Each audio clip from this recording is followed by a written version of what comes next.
साथियों नमस्कार। रत्नेश कुमार दुबे क्लासेस में आपका स्वागत है।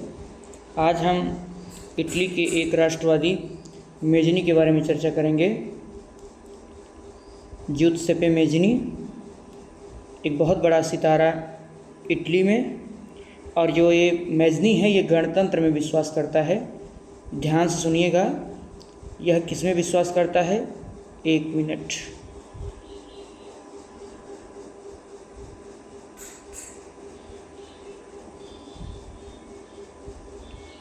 यह गणतंत्र में विश्वास करता है।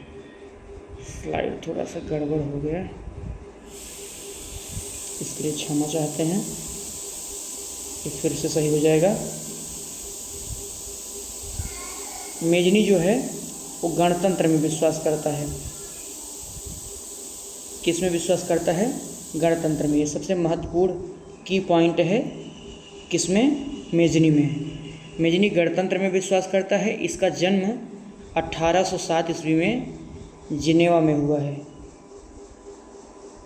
जिनेवा वर्तमान में स्विट्जरलैंड की राजधानी है, वहाँ हुआ था। यह इटली में राष्ट्रवाद का अग्रदूत था। अग्रदूत का मतलब इसने इटली में राष्ट्रवाद को अग्रिम पंक्ति में खड़े होकर के सपोर्ट किया। अपनी किशोरावस्था में ही वह कार्बोनरी नामक गुप्त संगठन का सदस्य बन जाता है। राष्ट्र प्रेम इसके अंदर बहुत पहले से ही था, और ये अपने किशोरावस्था में ही कार्बोनरी एक संस्था है उसका यह सदस्य बनता है। इसकी एक पुस्तक है, उस पुस्तक का नाम है ड्यूटीज़ ऑफ मैन। इस पुस्तक में इसने इटली की जनता के राष्ट्र प्रेम को दर्शाया है। उसमें यानी इस पुस्तक में इसने एकता, समानता और कल्याण के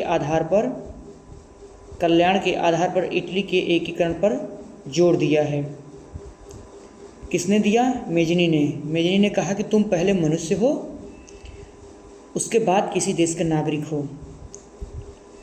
अपनी पुस्तक ड्यूटीज़ ऑफ मैन में याद कर लीजिए, इसने इटली की जनता के राष्ट्र प्रेम को लिखा है, दर्शाया है, और उसमें उसने एकता, समानता और कल्याण के आधार पर इटली के एकीकरण पर जोर देता है। उसने मार्सेई में एक संस्थान है मोर्सेई में 1831 ईस्वी में यंग इटली से मतलब क्या है? यंग इटली से मतलब है युवा इटली। यंग इटली से मतलब युवा इटली। लिखते चलिएगा। यंग इटली से तात्पर्य है युवा इटली, ब्रैकेट में करके लिखिएगा। उसकी स्थापना करता है, और बर्न में यंग यूरोप की स्थापना वह 1834 में करता है। 1831 और 1834 दो संस्थाओं की स्थापना इसने की है।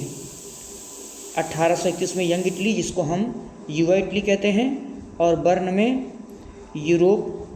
बर्न में यंग यूरोप की स्थापना 1834 में करता है।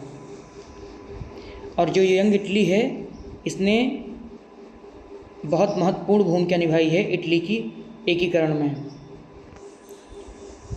और जो मेजनी है, मेजनी को आप सबसे पहले इसको डाल लीजिएगा। इसे इटली का स्पंदित हृदय कहा जाता है। इटली का स्पंदित हृदय। स्पंदन का मतलब होता है धड़कना, यानी इसको धड़कता हुआ हृदय या दिल कहा जाता है। कहाँ का? इटली का।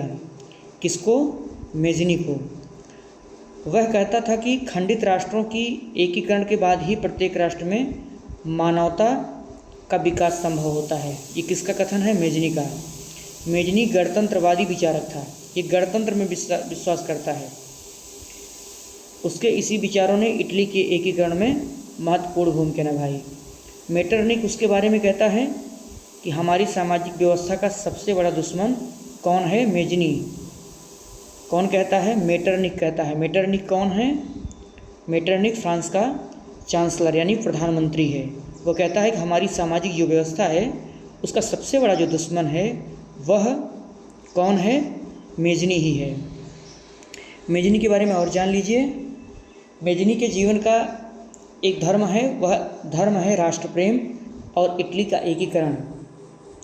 वह कहता था कि यदि मनुष्य अपनी उच्चतम भावनाओं को आगे रखे तो किसी देश पर किसी भी दूसरी शक्ति का शासन इतनी आसानी से नहीं हो सकता या संभव नहीं है।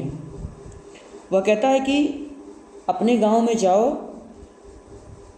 और मशाल लेकर के, स्वतंत्रता की मशाल लेकर जाओ और जनता से स्वतंत्रता के बारे में बात करो। किसके बारे में बात करो? स्वतंत्रता के बारे में। स्वतंत्रता के लाभ को समझाओ और उनके अंदर एक धर्म के रूप में इसको प्रतिष्ठित करो, जिससे लोग उसकी पूजा करने लगें।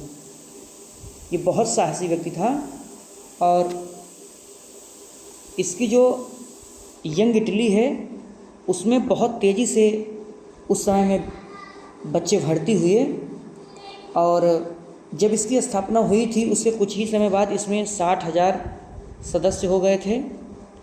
60,000 सदस्य हो गए थे और यह अपनी इसी गणतंत्रवादी व्यवस्था या भावना के आधार पर इटली के एकीकरण को सिद्ध करने में सफलता प्राप्त की थी।